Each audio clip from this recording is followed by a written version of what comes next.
ಸರ್ಕಾರಿ ಅಧಿಕಾರಿಗಳು ಸರ್ಕಾರದ ಕೆಲಸ ದೇವರ ಕೆಲಸ ಅಂತ ನಂಬಿ ಕೆಲಸ ಮಾಡಬೇಕು ತಾನೆ. ಆದರೆ ದುಡ್ಡಿನ ರುಚಿ ಹಿಡಿದಿರೋ ಅಧಿಕಾರಿಗಳು ಏನು ಮಾಡ್ತಿದ್ದಾರೆ ಗೊತ್ತಾ? ಬಡವರ ಅನ್ನಕ್ಕೆ ಕನ್ನ ಹಾಕ್ತಿದ್ದಾರೆ. ಇವರ ಕಳ್ಳಾಟವನ್ನು ಕಂಡುಹಿಡಿಯಲು ನಾವು ರಹಸ್ಯ ಕಾರ್ಯಾಚರಣೆ ನಡೆಸಿದ್ವಿ. ಆ ರಹಸ್ಯ ಕಾರ್ಯಾಚರಣೆಯಲ್ಲಿ ಬಯಲಾದ ಸತ್ಯ ಸಂಗತಿಗಳು ಇಲ್ಲಿವೆ ನೋಡಿ. ನಿಗಮಗಳಲ್ಲಿ ಭಾರೀ ಗೋಲ್ಮಾಲ್. ರಾಜ್ಯ ಸರ್ಕಾರ ಅಂಬೇಡ್ಕರ್ ಅಭಿವೃದ್ಧಿ ನಿಗಮ, ದೇವರಾಜ್ ಅರಸು ಹಿಂದುಳಿದ ವರ್ಗಗಳ ಅಭಿವೃದ್ಧಿ ನಿಗಮ ಹಾಗೂ ಅಲ್ಪಸಂಖ್ಯಾತರ ಅಭಿವೃದ್ಧಿ ನಿಗಮದಿಂದ ಪಡೆದುಕೊಂಡ ಸಾಲವನ್ನು ಮನ್ನಾ ಮಾಡಿದೆ. ಆದರೆ ಈ ನಿಗಮಗಳೇ ಭಾರೀ ಗೋಲ್ಮಾಲ್ ಕೇಂದ್ರಗಳಾಗಿವೆ. ಅಧಿಕಾರಿಗಳು ಅಮಾಯಕರನ್ನ ಶೋಷಿಸುತ್ತಿದ್ದಾರೆ. ಈ ಶೋಷಕರ ಶೋಷಣೆಯನ್ನು ಬಯಲಿಗೆ ತನ್ನಿ ಅಂತ ಅನೇಕ ಫಲಾನುಭವಿಗಳು ಕವರ್ ಸ್ಟೋರಿ ತಂಡಕ್ಕೆ ಮನವಿ ಮಾಡಿದ್ರು. ಎಷ್ಟೋ ಸಂಘಗಳು, ಎಷ್ಟೋ ಒಂದು ಯೂನಿಟ್ಗಳಿರ್ತವೆ. 100 ಜನದ ಒಂದು 100 ಸಂಘ ಆಯಿತು ಅಂದರೆ 3 ಕೋಟಿ ರೂಪಾಯಿ ಆಗೋಯ್ತದೆ. ಈ ಥರ ಎಲ್ಲರದು ತಗೊಳ್ಬಾರ್ದು ಅನ್ನೋ ಒಂದು ಉದ್ದೇಶಕ್ಕೋಸ್ಕರ ನಾನು ಬಂದು ನಿಮ್ಮ ಚಾನಲಲ್ಲಿ, ಒಬ್ಬನಿಗೆ 3,000 ದೊಡ್ಡದಲ್ಲ, ಆದರೆ 100 ಜನ 3,000 ಕೊಟ್ಟರೆ ತಗೊಂಡವನಿಗೆ ದೊಡ್ಡದು. ಸೊ ಇಂಥ ಒಂದು ಸಮಾಜದಲ್ಲಿರುವಂಥ ಜನಗಳ ಹತ್ರ ದುಡ್ಡು ತಗೊಂಡು ಅವರು ಬೆಳೀತಾ ಇದ್ದಾವೆ. ಸೊ ಅದನ್ನು ನೀವು ಮತ್ತು ನನಗೆ ಸಹಾಯ ಮಾಡಲಿಕ್ಕೆ ಬಂದಂಥ ಸಂಘಟನೆಯವರು, ಅವ್ರ ಹೆಸರು ಹೇಳೋದಿಲ್ಲ, ಸಂಘಟನೆಯವರು. ಇವರ ಮನವಿಗೆ ತಕ್ಷಣ ಸ್ಪಂದಿಸಿದ ನಾವು ರಹಸ್ಯ ಕಾರ್ಯಾಚರಣೆಗೆ ಮುಂದಾದೆವು. ಅದಕ್ಕಾಗಿ ದೇವರಾಜ್ ಅರಸು ಹಿಂದುಳಿದ ವರ್ಗಗಳ ಅಭಿವೃದ್ಧಿ ನಿಗಮದಿಂದ ಸಾಲ ಪಡೆದ ಪಾಸ್ಬುಕ್ ಒಂದನ್ನು ರೆಡಿ ಮಾಡಿದ್ವಿ. ಈ ಹಗರಣದ ಮೂಲ ಹುಡುಕುತ್ತಾ ಸಾಗಿದ್ವಿ. ಆಗ ನಾವು ತಲುಪಿದ್ದು ಸಂಘ ಸಂಸ್ಥೆಗಳ ಏಜೆಂಟರ ಬಳಿ. ಇವರೇ ವೆಂಕಟೇಶ್ ಮೂರ್ತಿ, ಕುಂಬಾರರ ಕ್ಷೇಮಾಭಿವೃದ್ಧಿ ಸಂಘದ ಕಾರ್ಯದರ್ಶಿ. ಇವರು ಸಾಲ ಮನ್ನಾದ ವಸೂಲಿ ಕಾರ್ಯದಲ್ಲಿ ತೊಡಗಿದ್ದಾರೆ ಅನ್ನೋ ಮಾಹಿತಿ ಸಿಕ್ತು. ಅವರ ಬಳಿ ಹೋಗಿ ನಮ್ಮ ಸಾಲ ಮನ್ನಾ ಮಾಡಿಸಬೇಕಿತ್ತು ಅಂತ ಕೇಳಿದ್ವಿ. ಆಗ ಇನ್ನೊಬ್ಬ ಏಜೆಂಟ್ಗೆ ಫೋನ್ ಮಾಡಿ ಕ್ಲಿಯರೆನ್ಸ್ ಮಾಡಿಕೊಡಲು ಕೇಳಿಕೊಂಡ್ರು. ಅದೇ ಇಲ್ಲಿ ಇವರು 2010 ತಗೊಂಡವ್ರೆ,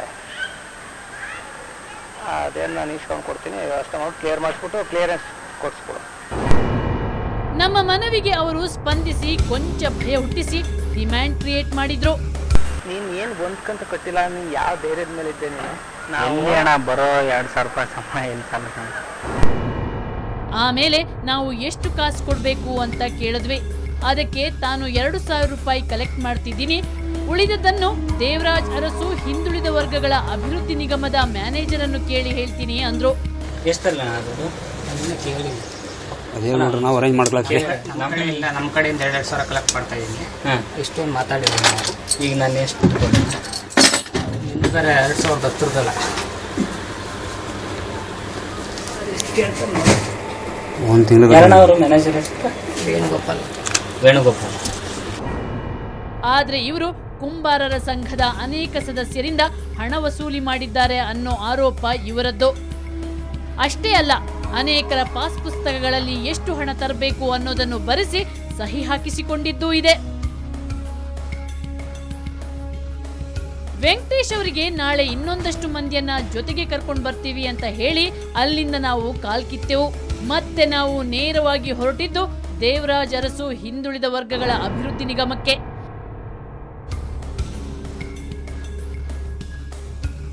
ಅಲ್ಲಿ ತೆರಳಿ ನಾವು ನಿಗಮದ ವ್ಯವಸ್ಥಾಪಕ ನಿರ್ದೇಶಕ ವೇಣುಗೋಪಾಲ್ ಅವರನ್ನ ಭೇಟಿಯಾದ್ವಿ. ಸಾಲ ಮನ್ನಾಕ್ಕೆ ಮನವಿ ಮಾಡಿದ್ವಿ. ಆಗ ಅವರಂದ್ರು, ಅವ್ರ ಪರಿಚಯ ಇಲ್ವಾ ಸರ್? ವೆಂಕಟೇಶ್ ನನಗೆ ಪರಿಚಯ, ಬರ್ತಿರ್ತಾರಲ್ಲ, ನನಗೆ ಫೋನ್ ಮಾಡಿಲ್ಲ ಅವರು ಒಪ್ಕೊಂತ ಇಲ್ಲ ಸರ್. 3 ಕೊಡ್ತೇವೆ, 6 ಜನ ಇದ್ದಾರೆ.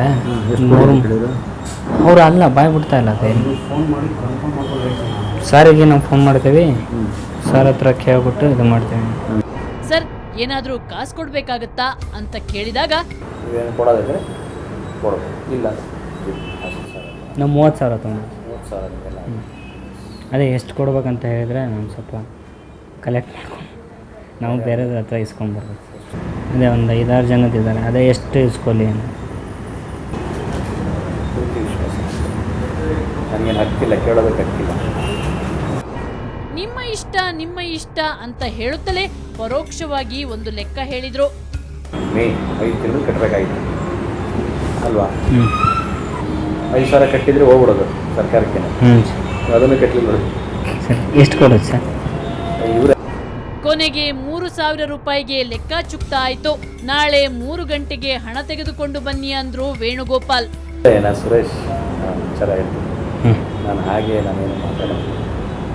ನಿಮ್ಮ ಪ್ರೀತಿ ವಿಶ್ವಾಸ ಕೊಟ್ಟರು ಸಂತೋಷ, ಕೊಡೋದಾಗಿದ್ರು ಸಂತೋಷ. ಇಲ್ಲ ಸರ್, ಎಷ್ಟು ಹೆಲ್ಪ್ ಮಾಡಿದ್ದಾರೆ. ಅವಾಗ ಹೆಚ್ಚು ಕಮ್ಮಿ ಆಗಿ ಎಡವಟ್ಟಾಗಿ ಆಮೇಲೆ ನನ್ನ ತಲೆಗೆ ಬಂದು ಯಾಕಪ್ಪ ಬೇಕಿರಲ್ಲ. ಒಂದು 3 ಇಸ್ಕೊಂಬರಲ್ಲ ಸರ್? ನಾವಟ್ಟು ನನ್ನನ್ನು ಸೇರಿ 6 ಜನ 3 ಇಸ್ಕೊಂಬ. ನಾಳೆ 3 ಗಂಟೆಗೆ ಪ್ರಚಾರ ಮಾಡ್ಕೊಂಡಂಗಿದ್ರೆ ಇಲ್ಲ ಸರ್, ನಾವು ಆ ಥರ ಹೇಳ್ತಲ್ಲ ಸರ್, ಆ ಥರ ಇದ್ದೀವ್ರಿ ಇಲ್ಲಿ ಬರಲೇ. ಹ್ಞೂ ಮಣ್ಣಾಗಿದ್ದಾರೆ ಅಂತ ಹೇಳಿದ್ದಾರೆ ಅಂತ ಹೇಳ್ತೀನಿ ಅಷ್ಟೇ. ಸರ್ ನಿಮ್ಮ ಮೇಲೆ ನಂಬೋದು ನಾನು ಸರ್. ನಿಮ್ಮ ಮೇಲೆ ನಂಬಿಕೆ ಇಲ್ಲ. ನಂಬಿಕೆ ಇದ್ದಿದ್ದಕ್ಕೆ ಸರ್. ಯಾಕೆಂದರೆ ವ್ಯವಸ್ಥೆ ಹೆಂಗಿದೆ ಅಂತ ನಿಮಗೆ ಗೊತ್ತಿಲ್ಲ. ಹಾಂ, ಗೊತ್ತು ಸರ್. ನನ್ನ ಈ ಕೈ ನಂಬಲ್ಲ, ಈ ಕೈ ನಂಬಲ್ಲ. ಅದಕ್ಕೋಸ್ಕರ ನಾನು ನಿಮ್ಮ ಮೇಲೆ ಹುಡುಗರಿದ್ದಾರೆ ನಂಬ್ತೀನಪ್ಪ. ಓಕೆ ಸರ್, ಗೊತ್ತಲ್ಲ, ನಂಬಿಕೆಯಿಂದ ಬಂದಿರೋದು ಸರ್. 3 ಇಸ್ಕೊಂಡ್ಬಂದಿರ್ತೀನಿ. 6 ಜನ ತಲ್ವಾ?